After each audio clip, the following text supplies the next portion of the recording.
Bonjour à tous, bienvenue dans ce live. Ceux qui ne me connaissent pas encore, hello, je m'appelle Laura Martin, je suis professeure de yoga et coach somatique. Et dans ce live aujourd'hui, j'ai envie de te parler de mon prochain mini-cours qui va être officiellement lancé le 10 mars. Alors, c'est un mini-cours dans le sens où, dans ce mini-cours, je vais te partager un protocole. C'est un protocole que j'ai mis sur pied et qui rassemble différentes approches, différentes méthodes et différents outils, donc qui viennent de différentes disciplines. Et je l'ai mis sur pied d'une façon qui, moi, me permet hyper efficacement de prendre en charge toutes mes émotions, tout ce que je ressens. Ok. Donc c'est la manière dont j'en parle, c'est pour t'aider à prendre en charge ton anxiété, mais en réalité, tu peux prendre en charge n'importe quelle émotion grâce à ça. Comment est-ce que je le sais? C'est non seulement parce que j'en ai fait euh, la preuve moi-même, j'ai essayé tout ça moi-même et j'expérimente encore avec ce protocole qui est assez intuitif dans de nouvelles situations, dans ce qui se présente dans ma vie. Mais aussi, je l'ai déjà partagé avec certains clients privés et je sais que ça marche pour eux. Ok. Et eux-mêmes m'ont dit, c'est incroyable. Je savais pas que c'était aussi simple. Voilà, de prendre en charge certaines de nos émotions et ces sentiments intérieurs qui prennent l'emprise sur soi et qui font qu'on perde toutes nos capacités. Donc c'est un protocole en fait qui me tient vraiment à cœur, que j'ai vraiment envie de partager aussi parce que je suis sur les réseaux sociaux, hein, je fais un travail en ligne et je discute avec plusieurs d'entre vous. Et dans mes discussions récemment, en fait, j'ai remarqué que énormément de personnes font face à beaucoup d'anxiété. Et comment est-ce qu'on sait que c'est de l'anxiété? C'est quand il y a en soi un sentiment assez prégnant et chronique d'insécurité. Donc, j'ai discuté avec plusieurs personnes, c'était vraiment répétitif, ce sentiment de je suis sur le qui-vive. Je ne parviens pas à me reposer. Je suis un peu en déprime en fait. Ou voilà, je me sens vide, je sais pas où je vais, j'ai un sentiment de perte de repère, d'impuissance, de perte d'espoir, je sais pas quoi faire de ma vie. Ou alors, c'est également, par exemple, en fait, je suis tout le temps sur les nerfs. Je suis tout le temps sur les nerfs et ça aussi, c'est un signe d'insécurité. Notre organisme est tout le temps sur les nerfs parce qu'il ne parvient pas à relâcher la pression, parce que pour lui, il y a quelque chose qui fait que non, il y a encore une insécurité, on peut pas se reposer maintenant. C'est pas possible. On va rester sur les nerfs parce que il y a des menaces partout, il faut réagir constamment à toutes les catastrophes qui se passent autour de soi. Ok? Donc on est beaucoup à ressentir une forme d'anxiété au quotidien. Si anxiété ne te parle pas, tu peux également te dire c'est une forme de stress. Ok, c'est une forme de stress. Et la manière dont je vois, voilà, autrui et puis moi-même aussi, avant de connaître un petit peu toutes ces dimensions du corps et d'être en partenariat avec son corps, la manière dont typiquement on essaye d'appréhender ce qui correspond en réalité à des conflits intérieurs. Hein, cette idée de je me sens comme ça, mais en fait il faudrait pas que je me sente comme ça, c'est pas bien, ou ça mène à rien, ou je sens en moi un sentiment de vide, mais j'ai envie de remplir ma vie, etc. Il y a plein de forces contraires comme ça qui prennent place en soi, et la manière dont on essaye de gérer ou de régler ces forces contraires, ces conflits intérieurs, ces états difficiles dans lesquels on se sent, sont les pensées.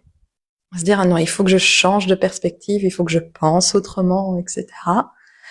Et je pense pas que ça n'ait jamais aidé personne. Donc, si tu regardes cette vidéo et tu te dis, ouais, c'est vrai que je me reconnais, j'ai certains petits conflits intérieurs, je traverse également des émotions qui sont pas faciles à vivre, elles sont assez répétitives dans ma vie et je me retrouve souvent dans ces mêmes cycles et je me dis que je devrais pas y être, en fait, ou j'essaie d'avoir ma pensée positive, de me dire des choses qui me rendent heureux tous les jours, mais en fait, ça résonne jamais en moi. Est-ce que ça te parle, ça? Est-ce que ça te parle, cette réalisation que, en fait, ça résonne jamais en toi, les choses positives que tu te dis? Oh, il n'y a jamais d'effet à long terme. C'est toujours quelque chose de très, très court, ou quand tu te dis une pensée positive, une affirmation, il y a quelque chose en toi qui dit, Non. Dis non, c'est juste des mots, ça résonne pas, ça prend pas racine. Ok. Donc la façon habituelle dont on essaie de gérer les choses, c'est souvent à la surface. Souvent à la surface. Parce qu'on agit sur ce qu'on sait au stade de juste des mots, de la pensée. Ok. Et ça ne prend pas racine en soi, parce que ça prend pas racine dans le corps. Parce que adresser le corps avec des mots, ça va pas marcher. Hmm. Alors, dans ce live, j'ai envie de te partager un petit peu le cadre dans lequel s'insère mon protocole. Pour vraiment te faire voir l'intérêt de ce protocole. J'ai tellement envie que tout le monde le connaisse, hein. Il est vraiment très efficace. Les outils que je te partage sont vraiment très efficaces à la fois pour j'ai un petit moment de perturbation parce que tout d'un coup, les murs ont tremblé ici et ça peut être la porte principale de l'immeuble qui parfois fait vraiment trembler les choses quand quelqu'un la claque. Mais je me situe également à Taïwan et à Taïwan, il y a des tremblements de terre. Donc, à un moment, j'ai cru que c'était un tremblement de terre. Ok. Moment pour se poser là. Redescendre de cette petite activation de stress. Donc je disais que ces outils sont vraiment, que je te partage dans le protocole, sont vraiment efficaces pour prendre en charge tes émotions à la fois sur le long terme et sur le court terme. Et je vais t'expliquer pourquoi, te donner un petit peu le cadre de référence dans lequel prend place ce protocole. Déjà, une des toutes premières règles de ce protocole, c'est de considérer que tu ne peux agir que sur ce que tu ressens. Ok? Et ça, c'est important. Tu ne peux agir que sur ce que tu ressens. En anglais, on dirait you cannot heal what you do not feel. Ok? You cannot heal what you do not feel. Tu peux pas guérir ce que tu ne ressens pas. Ça veut dire que, à nouveau, si tu restes au stade de la pensée, des mots, ça n'a aucun effet parce que tu n'es pas en train de le ressentir dans ton corps. Parce que, devine quoi? Derrière les mots se trouvent des énergies. Si tu n'es pas connecté à l'énergie de ces mots, tu n'as aucun effet sur l'énergie de ces mots. Comment se connecter à l'énergie de ces mots? C'est se connecter à ton corps. Par exemple, si tu es quelqu'un qui a envie de te débarrasser un petit peu de ton irritation, tu es tout le temps irrité, tu es tout le temps sur les nerfs, ton conjoint t'énerve, il trouve toujours des nouvelles façons de t'énerver et tu dis c'est beaucoup trop d'énervement intérieur, je suis tout le temps en colère. Si tu essayes de travailler uniquement sur tes pensées, à te dire, ok, il faut que je vois cette personne autrement, au lieu de me dire qu'elle m'énerve, je vais me dire d'autres mots. Ou alors, je vais me dire, c'est rien, c'est pas grave, par exemple. Je vais me répéter, c'est rien, c'est pas grave, c'est rien, c'est pas grave. Mais en réalité, on se répète ça sans toucher l'énergie derrière de c'est rien, c'est pas grave, c'est peut-être une énergie de calme, etc. Ni sans toucher l'énergie derrière nos propres mots. Peut-être c'est cette personne m'agace. Au lieu de travailler juste au stade cette personne m'agace pas, en fait c'est pas grave, on va aller derrière les mots toucher l'énergie de la frustration. On va aller ressentir en soi qu'est-ce que c'est. OK? Et si on veut la remplacer par une autre énergie, on va aller derrière l'énergie de c'est pas grave, il y a d'autres possibilités. Quelle est l'énergie derrière ces mots? C'est ça qui nous intéresse le plus. On ne peut transformer, on ne peut guérir, on ne peut prendre en charge que ce qu'on ressent. Si tu te dis juste des mots et que tu ne ressens aucun de tes mots, si tu essayes de te débarrasser de mots dans ta tête que tu ne te permets pas d'abord de ressentir, il va pas y avoir d'effet. Ok? Spoiler alert, ça ne marchera pas. On perd pas plus ton temps. Okay. Mon protocole ne s'intéresse pas du tout à la pensée positive. Pas du tout. S'en fiche. Parce que on veut guérir efficacement et durablement ce qui nous tourmente. Et au final, ce qui nous tourmente, ce n'est pas nos pensées, ce sont les énergies derrière nos pensées, ce sont nos sensations, ce sont nos émotions. Okay. C'est insupportable de sentir en continu cet agacement dans mon corps, de ressentir la tension, les muscles qui se tendent. C'est ça qui m'énerve au final. C'est pas la pensée, cette personne m'agace. Non. Pareil avec, par exemple, le sentiment de vide intérieur, le sentiment de déprime, d'abandon. C'est pas l'idée, je suis seule je suis abandonnée, je suis seule. C'est pas cette pensée en tant que telle, en tant que mot, qui est le plus ingérable dans ma vie. C'est le vide que je ressens dans ma poitrine. C'est le vide que je ressens quand je regarde les choses autour de moi. J'ai l'impression qu'il n'y a aucune connexion. C'est l'absence de connexion qui est le plus ingérable. Ce sont pas les mots, ok? Ce sont pas les croyances. En tant que telles, c'est l'énergie derrière les croyances. D'accord? Donc, règle numéro 1, tu ne peux prendre en charge que ce que tu ressens. Règle numéro 2, tout ce que tu ressens est une énergie. Ok? C'est une énergie dont tu peux réorienter à la fois le mouvement et la direction. Quand tu touches l'énergie, et je dis l'énergie, mais ça, c'est large, hein, ce terme énergie. Une émotion est une énergie, ok? Tout est une énergie. Tout ce que tu ressens est une énergie. Qui a un mouvement, qui a une texture, qui a une direction. Pensons, ok, maintenant, je parlais du sentiment de vide, de déprime. On peut se sentir déprimé sans être en dépression, hein. Ok? Je pense qu'on l'a déjà tous expérimenté dans notre vie.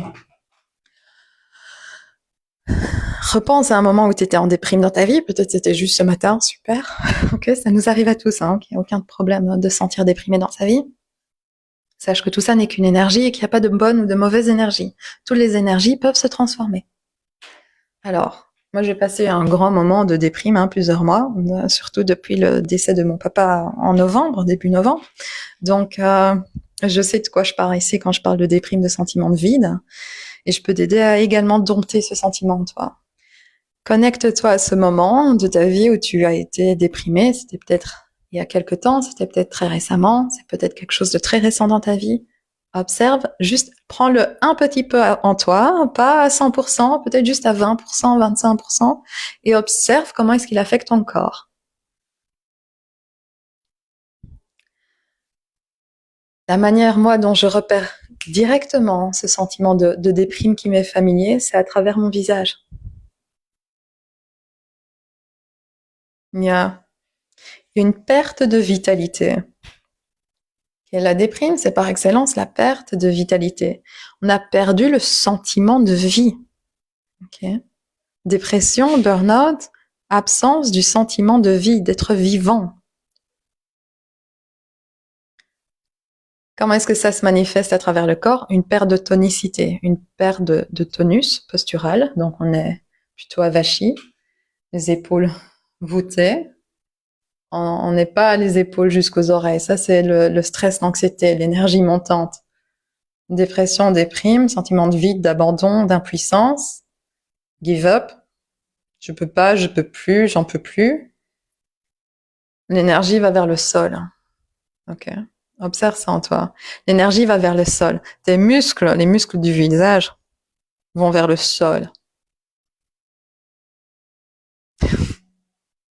Les coins de la bouche vont vers le sol également. Observe la texture de ton énergie, observe le mouvement de cette énergie de déprime. Et let it go. Ok. Secoue-toi un petit peu. Ramène un petit peu de vie. Si tu es dans cet état de déprime, si je te dis secoue-toi, ça va pas t'aider à t'en sortir, ok? Ce qui va t'aider à t'en sortir, c'est le protocole. Donc rejoins le cours. Ok, appréhendons juste pour un contraste, l'énergie de la colère, de la frustration. Qu'est-ce qui t'a frustré récemment? Est-ce que tu te sens régulièrement frustré par les choses? Est-ce que tu es un peu sur les nerfs en ce moment ou est-ce que tu as été dans un moment, dans une certaine période continue où tu étais sur les nerfs et tu aimerais bien pouvoir prendre en charge ton énervement, tes crispations, ta propension à la colère, etc. Observe, observe. Souviens-toi d'une situation, à nouveau, invite-la dans ton corps seulement à 20, 25%, pas 100%, pour voir un petit peu comment cette énergie prend place dans ton corps. Observe un petit peu sa cartographie dans ton corps. Moi, tout d'un coup, mon estomac, il se serre et il se lève. On veut pas rester ici. On veut s'en aller. Les épaules aussi, elles vont commencer à se lever. On veut pas prendre racine dans l'instant où qu'on a crispé. Hein. On est dans une activation du tonus, hein, dans un regain de vitalité, mais pas de manière très équilibrée. Vous voyez ça sans doute en vous. On n'est pas dans une vitalité qui s'enracine. Ici, on veut se déraciner de là où on est. Peut-être parce qu'on est prêt à réagir, aller vers la confrontation, ou on est prêt à claquer la porte et à dire « Ok, fini, on est marre ». Ou « Fuite, okay, je me tire d'ici, ça me va pas du tout ». Okay, observez, l'énergie maintenant, elle est montante. Peut-être la texture, elle est un petit peu plus comme électrique. Hein. Tandis que la déprime, peut-être, elle était plus dense, plus lourde, également un peu plus comme du brouillard. S'il y a plus des courants électriques qui parcourent le corps, c'est peut-être une énergie qui semble un petit peu plus électrisante, certes, et peut-être également un sentiment de mouvance rapide à travers le corps pour nous faire vite réagir. Ok. Donc, vois que derrière tous les mots qui abondent dans ton esprit quand tu es dans une situation de déprime, quand tu es dans une situation où tu te sens abandonné, quand tu te sens triste ou quand tu te sens à l'inverse hyper irrité, irritable, sur les nerfs, tous les mots qui abondent dans tes pensées, tout ça, ça a une énergie qui vit en deçà des mots. Okay. Les mots ne sont que les réflexions à la surface de ce qui se passe dans ton corps, dans la mer énergétique de ton corps. Okay. Tout ce que tu ressens est une énergie. Règle numéro 2, tout ce que tu ressens est une énergie. Et à partir du moment où tu réalises que tout ce que tu ressens est une énergie, à partir de ce moment-là, tu réclames ton vrai pouvoir, en fait. Sur le fait que ce que tu ressens n'est pas un problème. Ce n'est pas un problème parce que ce n'est pas une sentence à vie. Une énergie est par définition en mouvement. On l'a remarqué, même la déprime, même ce sentiment de vide, où tu as l'impression qu'il n'y a plus rien, même plus de mouvement, en fait, il y a toujours un mouvement qui est l'effondrement vers le sol. Il y a toujours une texture très dense. Ok? Peut-être il y a un mouvement de contraction, peut-être il y a un mouvement détendu, c'est comme si on perdait un petit peu le repère, les repères du corps. Peut-être tout d'un coup on sort tellement de son corps quand on est déprimé qu'on a perdu le repère entre soi et autre. Oui, peut-être qu'on est en train un peu comme de flotter autour de soi. Tout ça, c'est un mouvement. Ok, et c'est la bonne nouvelle, hein, parce que ça veut dire qu'on peut modifier ce mouvement. Ok, on peut le modifier grâce au protocole. Je vais pas te dire aujourd'hui dans cette vidéo parce que c'est quelque chose que je veux te partager dans le cadre d'un cours, d'un mini-cours. Donc, pour savoir comment transformer cette énergie, rejoins le cours. Mais ça, c'est une règle importante à absorber. Tout est énergie. Ok, tout ce que je ressens est une énergie qui est en mouvement et dont je peux changer l'orientation, dont je peux changer le mouvement, je peux changer la direction et donc changer l'expression de cette énergie. Ok, je peux dialoguer avec et avec ma conscience, mon intention, des outils neurosomatiques, ok, qui agissent sur ton système nerveux, qui demandent l'implication de ton corps, ok. Grâce à ces outils-là, je peux transformer le mouvement de l'énergie et donc toucher, transformer l'expression de cette énergie. Au lieu que ce soit une énergie descendante, je peux la stabiliser, commencer à l'enraciner. Okay, lui donner des racines pour qu'elle, comme un arbre, puisse s'étendre dans mon corps et me redresser. Si c'est une énergie, l'agacement, c'est peut-être une énergie très qui se contracte, qui s'électrifie à travers le corps, qui monte. Je peux trouver une manière de décontracter et enraciner cette énergie. Ok? Donc, règle numéro 1, ça ne sert à rien d'agir au stade de la surface qui est celle des mots. Okay? On ne peut guérir, on ne peut prendre en charge ce qu'on ne ressent pas. Toucher l'énergie. Toucher l'aspect subjectif du ressenti dans le corps, dans le corps. Règle numéro 2, tout ce que je ressens est une énergie qui a toujours un mouvement, une direction. Et grâce à certains outils, je peux transformer la direction, le mouvement et donc l'expression de cette énergie. Ce que cela présume, en quelque sorte, règle numéro 3, je n'agis jamais contre mon corps. Mon corps n'est pas un ennemi. Okay. Dans ce mini-cours, on ne va pas aborder l'aspect théorique de l'intelligence du corps. Pourquoi est-ce qu'on a telle et telle réaction? Ça, c'est fascinant également à observer, mais c'est pas le but du cours. Hein. Moi, je veux te partager un mini-cours qui te partage donc ce protocole hyper efficace qui t'aide à prendre en charge sur le long terme et sur le court terme immédiat tes émotions. Okay? Ces énergies qui t'emmènent dans une spirale. Et c'est assez parlant le terme spirale, hein. C'est pas anodin que je l'emploie également. Spirale, parce que toute énergie, certaines énergies ont vraiment l'effet d'une spirale intérieure, toute énergie a un mouvement. Ok? Dans cette spirale.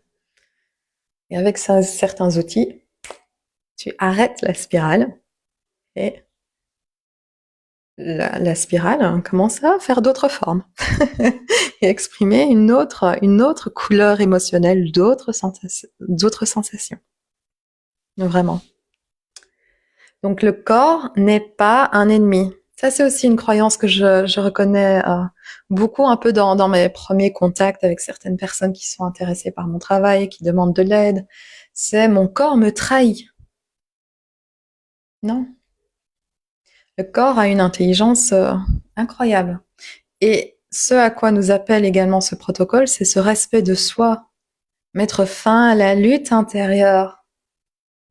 Si on est convaincu que le corps est un ennemi, on est en train de nourrir cette lutte intérieure, ce conflit intérieur avec soi-même. Parce que tout d'un coup, il y a quelque chose en soi qui est soi, une partie de soi qui nous menace. Okay? Donc ça également, sans rentrer de front dans cette règle, hein, c'est une règle qui forme une des bases, un des piliers du protocole, un des piliers de compréhension du protocole en quelque sorte. Donc rien en soi n'est un ennemi, le corps n'est pas un ennemi, et grâce à ces outils, on commence à comprendre qu'effectivement le corps n'est pas un ennemi. C'est un territoire où prend lieu de nombreuses émotions, où prend place de nombreuses énergies, mais que ces énergies, on peut donc les réorienter dans différentes directions et leur donner une nouvelle couleur émotionnelle, leur donner de nouveaux ressentis au lieu de l'agacement, le calme, l'apaisement, au lieu de la déprime, un sens d'enracinement, de présence, de connexion. Tout ça prend place dans le corps, donc ça nous réconcilie au corps également. Ok, pour terminer un petit peu cette présentation du cours, je vais terminer avec par exemple, quelles sont les applications de ce protocole? Dans quelle situation tu peux utiliser ce protocole? Parce on a parlé un peu plus généralement de, voilà, quand tu as des moments de déprime ou d'agacement, eh ben, tu peux utiliser certains outils que je te partage dans le protocole, certaines techniques, pour inverser cette tendance, inverser le mouvement et retrouver une certaine stabilité. Je pense que c'est un bienfait qu'on désire tous, hein, en quelque sorte, être capable de savoir que ce qu'on ressent n'est pas une fatalité, ce n'est pas une sentence à vie, et on peut agir directement dessus, c'est important de manière générale.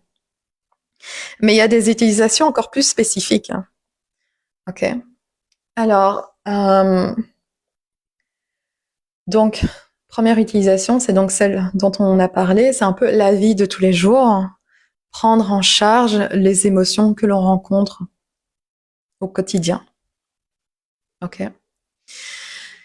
Une autre utilisation que je trouve importante, parce que j'ai remarqué qu'en fait, il y a également beaucoup de personnes qui traversent ça, ce sont les crises d'anxiété, les crises de panique. Ok. Et moi, ça fait non, un peu plus d'un an, peut-être 2 ans, que j'ai connu mes premières crises d'anxiété. Ça m'a vraiment prise de court. J'avais jamais connu ça auparavant. Et, euh, et Dieu merci, Dieu merci, je fais ce que je fais et j'ai su comment rapidement prendre en charge mes crises d'anxiété. Parce que c'est quelque chose de terriblement déstabilisant de traverser une crise d'anxiété et c'est extrêmement inconfortable. Ok, commencer à faire de l'hyperventilation. Il y a des fourmis qui nous parcourent le corps. On a commencé à avoir des acouphènes. Enfin, moi, c'est comme ça que ça se présente. L'hyperventilation vient. Peut-être il y a des crises de larmes en plus. Et c'est très dur de se remettre d'une crise d'anxiété. Le corps est épuisé à ce stade, hein, après avoir traversé une crise d'anxiété. Donc ça, c'est quelque chose qui me touche également à cœur. C'est de te partager un protocole qui est efficace pour les prendre en charge. Et je pense même rajouter un petit onglet spécial crise d'anxiété où je te partage encore plus de mini-astuces pour les prendre en charge. Encore plus de, ok, tu peux faire ça et ça également pour prendre en charge ton anxiété quand ça va pas. Donc, te donner des mini-trucs en plus à essayer. Parce que moi, parfois, je fais un peu une combo de plusieurs choses. et j'ai vraiment envie de pouvoir te permettre de prendre en charge tes crises d'anxiété si tu les as. D'accord. Donc, si tu es sujet à une anxiété telle qui te fait perdre complètement tes capacités, qui te mène à ces moments d'hyperventilation, mène à ces moments où tu as des acouphènes, où tu ne parviens plus à penser clairement, le protocole va te servir. Ok. Le protocole te sert également quand, donc je parlais notamment de cette insécurité latente, sentiment d'être sur le qui-vive. Ok, ça, ce protocole t'aide également à t'enraciner. Ok, en raison du cadre dans lequel j'insère ce protocole et puis des outils également de la manière dont il t'invite à engager avec ton corps. C'est pour rétablir cette sécurité. C'est certain, comprendre ce qui se passe, la direction des énergies, etc. Ok. Donc, ce protocole veut ici t'aider à passer de l'insécurité, d'être sur le qui-vive, à un état d'enracinement dans ta paix intérieure. Commencer à faire plus de place pour penser à d'autres choses avec créativité et curiosité. Avec enthousiasme, avec espièglerie, okay, avec un esprit ludique, qui sont toutes des qualités qui disparaissent quand tu restes dans l'insécurité pour une durée assez prolongée. Tu n'es plus curieuse, parce que ton cerveau ne veut plus te permettre la curiosité. T'es en insécurité, c'est pas le moment d'être curieux. Ok? Le plaisir, la joie, etc., tout ça aussi te devient de moins en moins accessible quand tu es dans cet état constant sur les nerfs, sur le qui-vive. Alors, un autre champ d'application, donc ça fait le quatrième champ d'application, ce sont les triggers. Ça, c'est un peu la partie exclusive relation. Parce que Dieu sait qu'on a beaucoup de triggers. Ok, c'est ce mot en anglais qui signifie qu'il y a un élément extérieur qui déclenche. C'est genre, we pull on the trigger. Je connais pas, je sais plus mon français, désolé. Comment est-ce qu'on veut dire on presse la détente. Ok, il y a quelque chose qui presse la détente et instantanément en toi, il y a une réaction émotionnelle qui est enclenchée.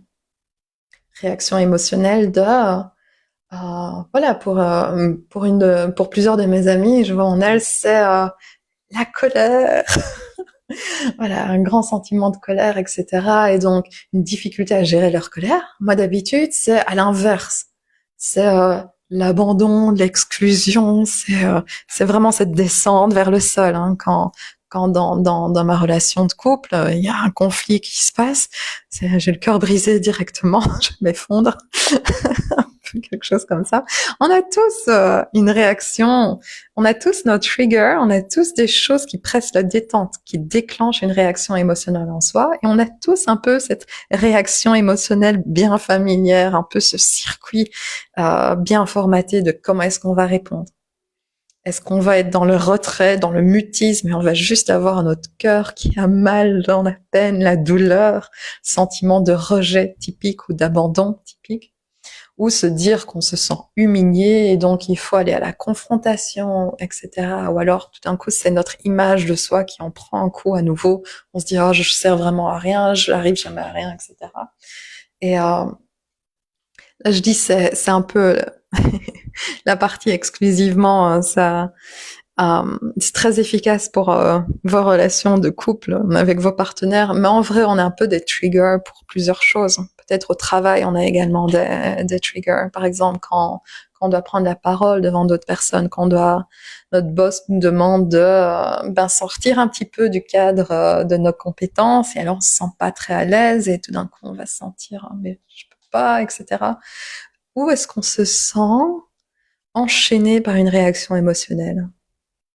Je pense souvent c'est les relations, hein, mais ça peut être relations de travail, mais relations amoureuses, de couple.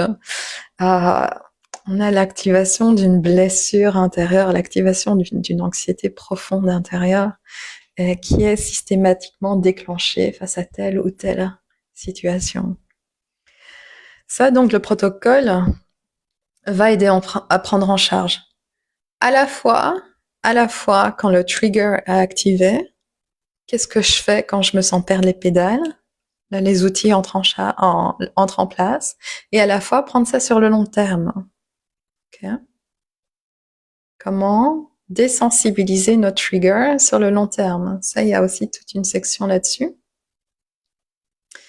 Et autre point sur lequel le protocole va avoir fait effet, c'est si tu as noté en toi un comportement addictif, la naissance d'une addiction face à ce trigger qui se répète, face à ces situations de vie qui te mettent souvent en insécurité, souvent sur le qui-vive, qui développent en toi souvent un sentiment de perte de contrôle, de perte de repères. On est tous humains, et une manière dont notre humanité, dont notre corps, notre organisme fait face à ces moments de perte de contrôle, c'est enclencher une réponse comportementale qui prend la forme, en quelque sorte, on peut appeler ça une addiction, compris trouble de l'anxiété, y compris trouble de l'alimentation. Ok. Moi, typiquement, je sais, quand je suis dans une spirale où je vois ça, moi, du passé, c'est quand je suis dans la spirale de ma déprime, de mon anxiété qui me paralyse. L'anxiété me paralyse avant tout. Je vais sur Netflix. Je regarde Netflix. Vraiment, je reste dans mon lit, je regarde Netflix. Anesthésie. Autant s'anesthésier complètement. C'est un peu ça. Ok. Et c'est, on va dire, un moindre mal comparé à bien des années, c'était un trouble de l'alimentation qui peut, là, on se dit pas c'est un moindre mal, hein, parce que ça a un effet direct sur le corps, c'est pas désirable. Mais peut-être comparé à la consommation d'alcool ou alors de substances, peut-être on se dit ah bon bah Netflix, ça va, c'est un moindre mal. Mais quand même, c'est pas un comportement qui nous ramène au plus près de soi. Hein. C'est vraiment un pansement sur une plaie ouverte. Ça va pas faire grand chose, mais ça permet une certaine temporisation. Voilà, pour intégrer cette charge de stress. Mais peut-être c'est un comportement au moindre mal maintenant, mais qu'est-ce que ça va être dans le futur, tant qu'on n'a pas appris à prendre en charge ce qui se passe en soi? C'est aussi une question à se poser. Ok, récapitulons un petit peu, parce que c'est même pas fini, hein. Ce protocole est vraiment, je vais pas dire magique, mais il sert à beaucoup, beaucoup de choses. Donc, ce protocole va te servir dans les situations d'anxiété, de crise d'anxiété également. Quand tu es prise dans une spirale émotionnelle, okay, que ça soit la colère, la frustration, la peur, la tristesse, la déprime, l'énergie, derrière ces émotions, on peut la toucher, on peut la transformer. Donc ça t'aide face à toutes ces perturbations du quotidien où tu sens être aspiré dans une spirale, ok, qui te tourmente. Ça t'aide également donc face à cette sensation d'insécurité latente, d'être constamment sur le qui-vive. Ça t'aide face à tes triggers. Le protocole, je vais également spécifiquement t'en parler comme cela dans une des sections du protocole, désensibiliser un trigger. Désensibiliser un moment qui déclenche en toi une réaction émotionnelle bien précise. Désensibiliser ce déclencheur de sorte à retrouver plus d'espace pour répondre différemment. Enfin, répondre différemment, réagir différemment avec beaucoup plus de conscience et d'authenticité de qui tu es.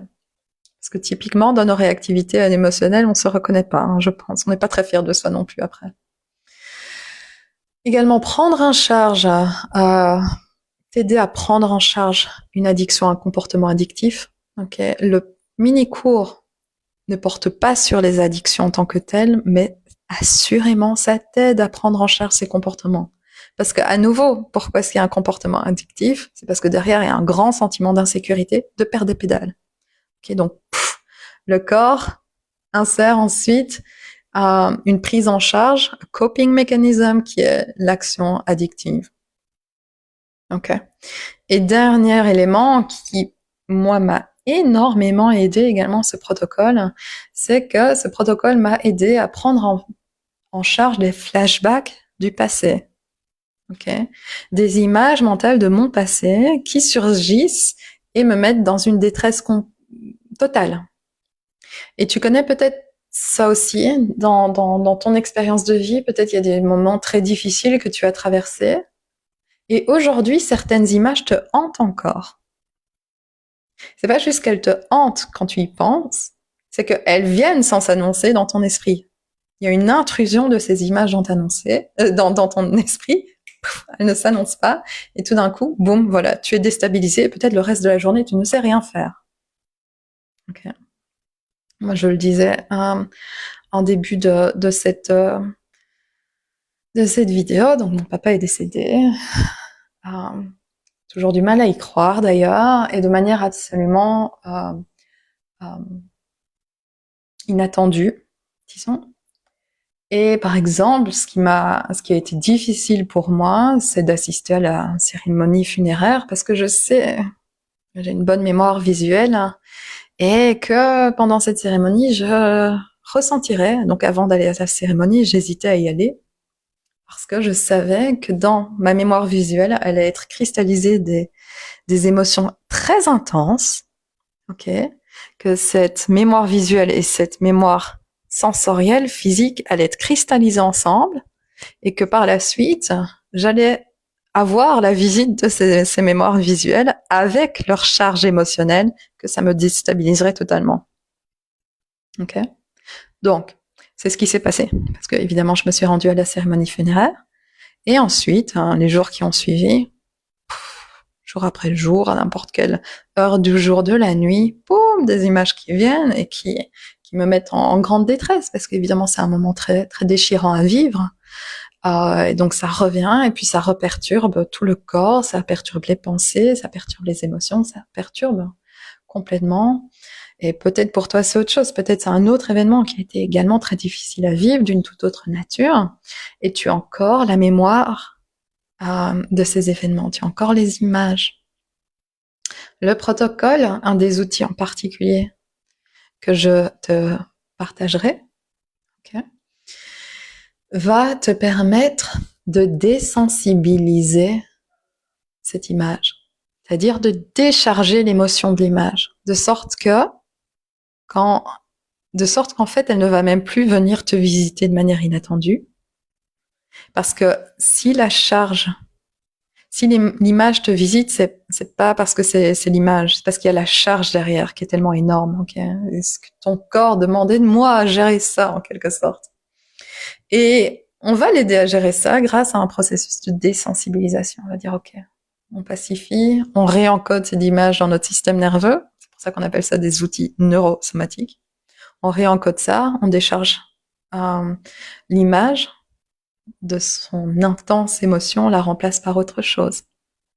Ce qui ne veut pas dire, par exemple, dans mon cas, faire de l'image du cercueil de mon père une image heureuse. Bien sûr que non, c'est pas possible. Mais en déchargeant l'intense détresse à laquelle était associée cette image, je peux mettre plus de calme, plus d'enracinement, qui me permet également de m'ouvrir du coup à tout l'amour, que j'avais pour mon père.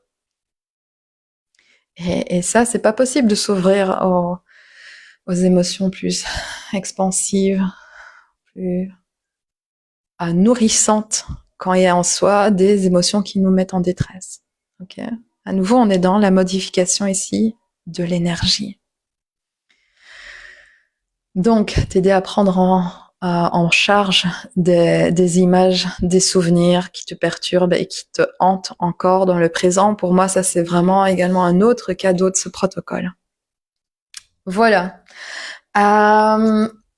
Je pense que c'est tout ce que je voulais te partager pour aujourd'hui. C'est sans doute assez long. Je vais t'informer que si tu regardes cette vidéo avant le 6 mars à midi, quelque chose comme ça, midi, heure de Paris ou de Bruxelles, tu as une réduction de 30 € sur ce cours.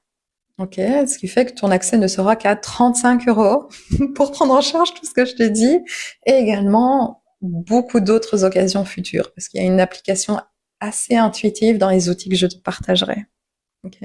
Donc, rejoins-moi. J'aimerais beaucoup, beaucoup que tu découvres ce protocole, que tu te l'appropries et que tu puisses prendre en charge toutes ces émotions qui te perturbent, toutes ces énergies qui dissipent ton énergie, dissipent ta paix intérieure et qui donnent tellement naissance à des conflits intérieurs également. J'aimerais beaucoup que tu découvres ce protocole pour te sentir toi à nouveau, ressentir cet enracinement dans qui tu es, parvenir à maintenir un sens de confiance face à l'inconnu, face à ce qui est un petit peu plus challengeant dans la vie. C'est pas qu'on va plus avoir de challenge, c'est pas qu'on va plus avoir de peur, mais c'est que tout ça ne va plus avoir autant d'emprise sur soi. Tu t'ancres en toi-même avec ce protocole. Et encore, je suis sur beaucoup d'autres applications. Je pensais, d'ailleurs hier, je publiais un post sur Facebook où je disais, je suis sûre que si tu es un perfectionniste intérieur, tu as tendance à ne pas prendre des actions par rapport à tes objectifs. Parce que quand on a un perfectionniste intérieur, ça veut dire qu'on a également tendance à se sentir un peu paralysé par rapport à nos objectifs, par rapport à nos rêves, parce qu'on a la peur inconsciente d'échouer. Et on va se dire, oh, je suis en train de procrastiner. Pourquoi est-ce que je procrastine? Ce n'est pas de la procrastination, ce n'est pas de la paresse. C'est l'énergie en toi du perfectionnisme, de cette peur. C'est l'énergie de la peur qui est une énergie paralysante. Et devine quoi, tu peux la transformer également. Donc il y a vraiment une utilisation, je vais pas dire à l'infini, mais vraiment très variée de ce protocole. Et j'ai hâte de te le partager. Rejoins-moi avant le 6 mars pour obtenir la réduction de 30 €. Rejoins-moi avant le 10 mars pour assister au live que je vais donner dans le cours. Et tu peux me rejoindre après le 10 mars, tu auras accès au replay du cours.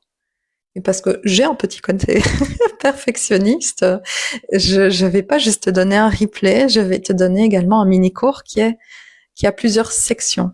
Il est divisé en sections qui sont les étapes du protocole avec les outils. Je récapitule les outils. Simplement, si tu t'enregistres avant le 10 mars, tu peux accéder au live où je te guide à travers les outils. La théorie générale, on passe rapidement dessus. Ensuite, les outils, on les met en place. Donc, si tu auras des questions à ce moment-là, tu pourras me les poser directement et tu pourras également directement explorer comment désensibiliser tes triggers, comment modifier l'énergie derrière tes émotions, etc. ensemble, parce que je te guiderai donc à travers ces exercices. Il y aura un lien quelque part dans les commentaires ou dans la description de la vidéo si tu regardes sur YouTube pour t'inscrire. Rejoins-moi, je serai ravie de te partager tout ça. En attendant, prends soin de toi et à la prochaine.